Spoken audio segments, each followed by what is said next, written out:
سینے میں درد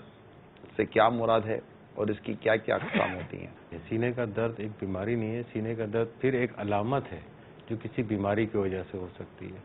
اب اس میں بہت ساری وجوہات شامل ہوتی ہیں کیونکہ سینہ ہمارا ایک بیسیکلی بہت سارے چیزوں کا مجموعہ ہے، جس میں ہمارا دل بھی شامل ہے، جس میں ہمارا سینہ بھی شامل ہے، پسلیاں بھی شامل ہیں، سینے کے گرد جھلی ہوتی ہے وہ بھی شامل ہے، پیچھے ریڑھ کی ہڈی آ رہی ہے وہ بھی شامل ہے، معدہ بھی کم و بیش اس کے آگے پیچھے ہے، کھانے کی نالی بھی شامل ہے۔ تو اب جب سینے میں ہم کو تکلیف ہوتی ہے تو جو ڈاکٹر کی ذمہ داری ہوتی ہے کہ وہ اس کو ڈائگنوز کرنا ہوتا ہے کہ سینے میں درد کس وجہ سے ہو رہا ہے۔ اس میں مختلف وجوہات ہوتی ہیں، جیسے میں نے کہا کہ یہ ساری چیزیں سینے کے اندر شامل ہوتی ہیں۔ تو اگر کسی بھی ایسی ہسٹری کے ساتھ، کسی ایسی تکلیف کے ساتھ وہ آتا ہے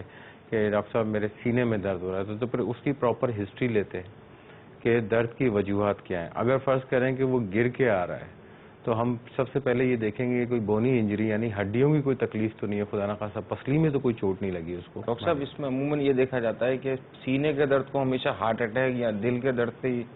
تصور کیا جاتا ہے، یہ ایسا کیسا؟ دیکھیں اس میں ایسا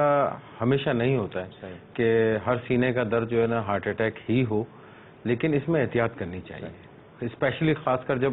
اولڈ ایج پیشنٹ ہوتا ہے، اباؤ 45 سال سے اوپر چلے جاتا ہے، 40 سال سے اوپر چلے جاتا ہے، اور اس میں کوئی ایسی عادتیں ہوتی ہیں جیسے اسموکنگ، اس کے فیکٹرز آتے ہیں، سگریٹ